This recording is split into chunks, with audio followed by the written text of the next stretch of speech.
बिहार में पुलिस गाड़ी के हेडलाइट से इंटर की हो रही है परीक्षा। 93 दिनों में 71% धान की खरीद, 14 दिन और बाकी। और बिहार में नौकरी के लेकर दो बड़ी खबर, एक का रिजल्ट जारी तो दूसरे की प्रक्रिया तेज करने का निर्देश। और वहीं पूर्व आईएएस मनीष कुमार वर्मा बने सीएम के अतिरिक्त परामर्शी। और इधर दूसरे दिन 103 परीक्षार्थियों का निष्कासन, दूसरे के बदले परीक्षा देते 15 पकड़ाए। वहीं पंचायतों के विकास के लिए रूपरेखा तैयार, बन रही है रणनीति। राज्य में मेडिकल कॉलेजों में 1151 एमबीबीएस सीटों पर होगा नामांकन, फार्मेसी और कृषि में 8 से होगा नामांकन। इनकम टैक्स के बाद 18% जीएसटी के दायरे में आ सकता है क्रिप्टो करेंसी। लखीसराय में पुलिस से मुठभेड़ में 2 हार्डकोर नक्सली ढेर और वाराणसी में बन रही थी नकली कोविड वैक्सीन और नकली जांच किट। नमस्कार, मैं हूं अभय कुमार। खास कार्यक्रम सुबह सवेरे में आपका स्वागत है। इस एपिसोड में हम खबर को लेते हैं अखबारों के पन्नों से। अखबारों में क्या छपा है और क्या है आपके लिए जानना जरूरी। खबर में आगे बढ़ने से पहले आप लोगों से गुजारिश करते हैं, चैनल को अभी तक सब्सक्राइब नहीं किए हैं तो चैनल को सब्सक्राइब कर लीजिए। वीडियो पसंद आए तो एक लाइक जरूर कीजिएगा। तो हम नजर डालते हैं आज के प्रमुख खबरों पर जो आपके लिए जानना जरूरी है।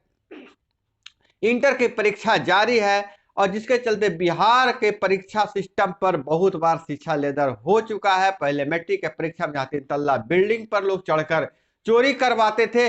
अब नई कुव्यवस्था मोतिहारी से सामने आ रही है।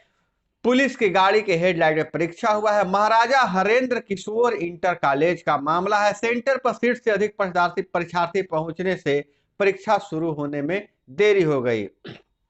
900 छात्राएं थी सेंटर पर। दोपहर 1 बजे से थी परीक्षा। सीटिंग अरेंजमेंट नहीं होने से 3 घंटे तक मची रही अफरा तफरी। शाम 4 बजे शुरू हुई परीक्षा। सेंटर सुपरिटेंडेंट हुए सस्पेंड। गाड़ी की लाइट कम पड़ी तो मोबाइल का टॉर्च भी जलाया। बाहर परीक्षा।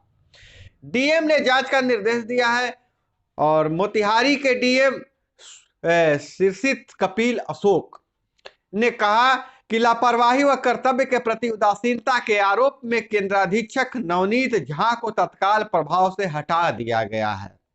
इसकी जगह तुर्कोलिया बीडीओ परमानंद मिश्रा को महाराजा हरेंद्र किशोर इंटर कॉलेज का नया केंद्राधीक्षक बनाया गया है। मामले में 24 घंटे के भीतर जांच रिपोर्ट मांगी गई है। केंद्राधीक्षक व डीपीओ पर निलंबन की कार्रवाई की जा रही है। और वहीं बिहार में नौकरी से जुड़ी 2 बड़ी खबर है। दरोगा व सार्जेंट भर्ती पीटी के 4,49,000 क्षमा करेंगे 4,07,900 अभ्यर्थी सफल हो गए। पीटी और दरोगा का पीटी और सार्जेंट भर्ती का 4,07,900 सफल हुए हैं। और इनका जो है दरोगा और सार्जेंट के पद के प्रारंभिक परीक्षा में संयुक्त प्रारंभिक परीक्षा का रिजल्ट बुधवार को घोषित कर दिया गया। वहीं 2 हफ्ते में लैब टेक्नीशियन भर्ती प्रक्रिया पूरी हो जाएगी। कोर्ट का निर्देश है कि 2 हफ्ते में लैब टेक्नीशियन की भर्ती की प्रक्रिया पूरी कर लिया जाए। और वहीं जो आपको पहले से भी बताया जा रहा था कि मुख्यमंत्री का सीएम के अतिरिक्त परामर्शी नियुक्त किए जाएंगे, तो पूर्व आईएएस मनीष कुमार वर्मा को सीएम का परामर्शी नियुक्त किया गया है। बीआरएस लेने वाले आईएएस मनीष कुमार वर्मा को मुख्यमंत्री का अतिरिक्त परामर्शी बनाया गया है। वर्मा 2000 बैच के उड़ीसा कैडर के आईएएस अधिकारी हैं। और वहीं धान खरीद के मामले के लेकर 93 दिन से धान खरीदारी की बात कही। 71% धान की खरीद हो गई। 14 दिन ही मात्र बाकी है। 15 तक होगी खरीद। अब तक 32.61 लाख मीट्रिक टन धान की खरीद हुई है। बिहार में उसना की ज्यादा खपत, मिलों की संख्या और बढ़े, नीतीश कुमार का मानना है। सीएम ने की समीक्षा, जताया संतोष। 4.50 लाख किसानों से हुई धान खरीद, ऐसा दावा किया जा रहा है। और इंटर की परीक्षा में दूसरे दिन 103 परीक्षार्थियों का निष्कासन हुआ है। दूसरे के बदले जो परीक्षा 15 ऐसे विद्यार्थी पकड़े गए जो दूसरे के बदले परीक्षा दे रहे थे।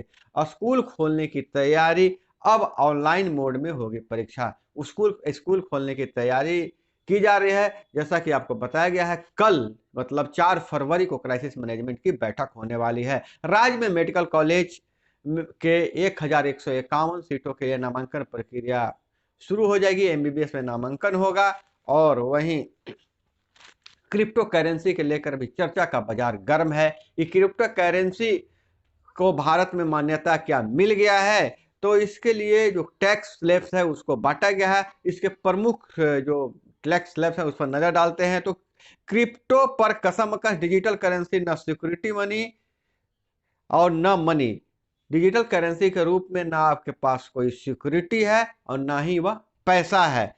सर्विस के दायरे में आएगी। अब यह सर्विस के दायरे में आएगी। इनकम टैक्स के बाद 18% जीएसटी के दायरे भी आ सकती है क्रिप्टो। केंद्र सरकार इस मामले पर स्पष्टीकरण जारी करे, विशेषज्ञों ने कहा है।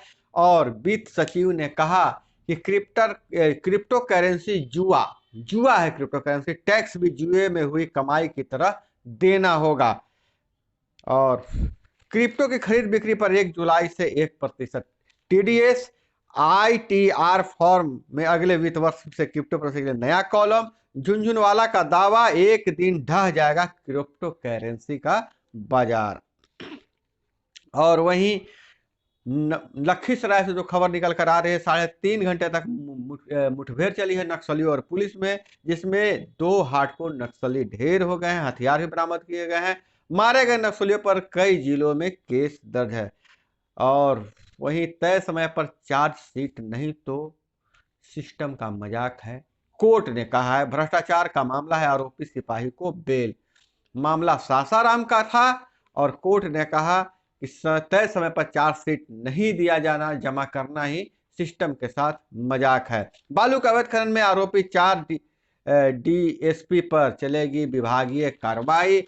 और इधर पंचायतों से खबर आ रही है, जहां नल जल योजना के लिए मेंटेनेंस की बात चल रही है। सरकार का मानना है कि नल जल योजना लगभग पूरा हो चुका है, अब उसकी मरम्मत और मेंटेनेंस की बात की जा रही है, जिसकी रूपरेखा पूरा जो है उसका तैयार किया जा रहा है। खाका तैयार किया जा रहा है कि कितने पैसे पंचायतों हर वार्ड पे दिया जाए उसका मेंटेनेंस के लिए। हालांकि बिजली उसको चलाने के लिए बिजली विभाग से लेकर स्वास्थ्य विभाग तक के एक टीम बनाई जा रही है, जिससे नल जल योजना और अन्य योजनाएं सुचारू रूप से चल सके। तो पंचायतों में वार्डों को भी ज्यादा शक्तियां मिलने वाली है। और खास करके सरपंच, ग्राम कचहरी के सरपंच और पंच के लिए भी जो नया मसौदा तैयार किया जा रहा है, अगले 2 हफ्ते में उस मसौदे को सार्वजनिक कर दिया जाएगा।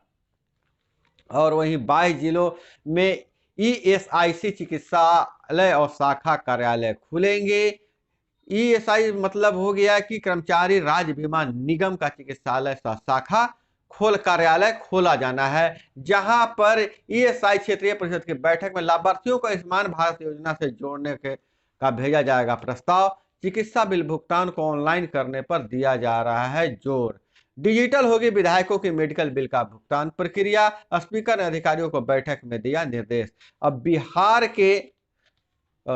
बिहार के 6,09,145 अतिक्रमित जल निकायों में से 34,880 अतिक्रमण मुक्त। जल जीवन हरियाली अभियान के तहत यह काम किया जा रहा है। अस्थायी अतिक्रमण के मामले में रोहतास पहले स्थान पर है। और वित्त विभाग के सभी विभागों का दिशा निर्देश, 31 दिसंबर तक सभी मदों के बकायों का भुगतान करे, पहले जारी किया है। मुकेश सहनी ने विधान परिषद चुनाव में आरक्षण की मांग की। रामेश्वर चौरसिया फिर से भाजपा में शामिल हो गए। और समस्तीपुर में जीएनएम संस्थान के लिए दोबारा टेंडर जारी। रेल मंत्री रहे ललित नारायण मिश्रा की हत्या आज भी रहस्य, जिसे हर कोई को जानना चाहिए। जयंती समारोह में चेतना समिति की ओर से आयोजित कार्यक्रम में जल संसाधन मंत्री संजय झा ने कहा है, बिजली का स्मार्ट मीटर लगाने में बिहार देश में टॉप 3 लाख घरों में लग चुका है स्मार्ट मीटर। और वहीं सीमा से ऊपर गया म्यूचुअल फंड्स का विदेशी निवेश, नए निवेश रोके गए हैं। सिजेरियन के बाद पेट में छोड़ दिया सर्जिकल सामान, आंत सड़ने से महिला की मौत हो गई। मधेपुरा का यह मामला है। जिस अस्पताल में ऑपरेशन हुआ था उसके पास लाइसेंस भी नहीं था। महिला का ऑपरेशन हुआ, उसमें सर्जिकल सामान उसके पेट में छोड़ दिया गया, जिससे और आंत जब सड़ने लगी, जब दूसरे चिकित्सालय में गया तो यह मामला का खुलासा हो गई। हालांकि महिला का बचाया नहीं जा सका, मौत हो गई। मृतक का नाम काजल है। और वहीं 4 युवकों ने नाबालिग लड़की का अपहरण कर 7 दिनों तक रखा कैद। साठी थाना क्षेत्र के गांव में नाबालिग लड़के का यह मामला है। यह मामला आ रहा है काठी से, और मोतिहारी से का मामला आ रहा है कि होटल के बाथरूम में बच्चे का शव फंदे से लटका हुआ मिला, शरीर पर जख्मी थे। परिजनों ने होटल संचालक और मैनेजर पर हत्या का आरोप लगाया है। तीर मारकर व्यवसायी को किया घायल, 2 घंटे तक NH 333 जाम। यह मामला आ रहा है चकाई जमुई से। चंद्रमंडी थाना का यह मामला है, जहां 2 पक्षों के बीच जमीन का विवाद था। एक पक्ष ने आरोप लगाया कि वहां मजदूर के रूप में जो आदिवासी छुपे हुए थे, उन्होंने तीर चलाकर घायल कर दिया। और स्वर्ण व्यवसायियों पर से लूट के मामला में कमी नहीं नजर आ रही है। मोतिहारी से खबर निकल कर आ रही है, स्वर्ण व्यवसायी से 2 लाख का जेवर और बाइक लूटी गई। शंकर सरैया कस्बा टोला स्वर्ण व्यवसायी से अज्ञात अपराधियों ने हथियार के बल पर 2,10,000 नगद और उनकी बाइक को लूट लिया। अब खबर विदेशों से नजर डाले तो अमेरिका में मृत्यु दर 63% अधिक है। कोरोना से 36% आबादी टीका से इनकार कर दिया है। अमेरिका जैसा विकसित देश के लोग भी गजब है। भारत के खिलाफ समर्थन जुटा रहे ममता स्टालिन। तमिलनाडु में CM स्टालिन ने अन्ना द्रमुक समेत 36 दलों को पत्र लिखा। और वहीं KCR ने कहा भाजपा सरकार को बंगाल की खाड़ी में फेंक दे। और वहीं सिंध से घटना है, पाकिस्तान के सिंध से घटना निकल कर आ रही है। पाकिस्तान में हिंदू कारोबारियों को भारत जाने की दी धमकी, फिर मार डाला। और वहीं यहाँ मालदीव से खबर निकल कर आ रही है, भारत विरोधी प्रदर्शनों पर रोक के लिए मालदीव लगाए एक्ट। और युवा के लोग में मत जिंदगी के प्रति आश्वासन खत्म हो चुका है। युवा और स्वस्थ लोग भी लिखवा रहे हैं वसीयत, ताकि आखिरी दिनों में सही देखभाल हो और परिवार उनकी ख्वाहिशों का भी ध्यान रख सके। तो दोस्तों, आज के खबरों में इतना ही। मिलते हैं अन्य खबरों के लिए अगले एपिसोड में। तब तक के लिए हमें विदा दीजिए। जय हिंद, वंदे मातरम।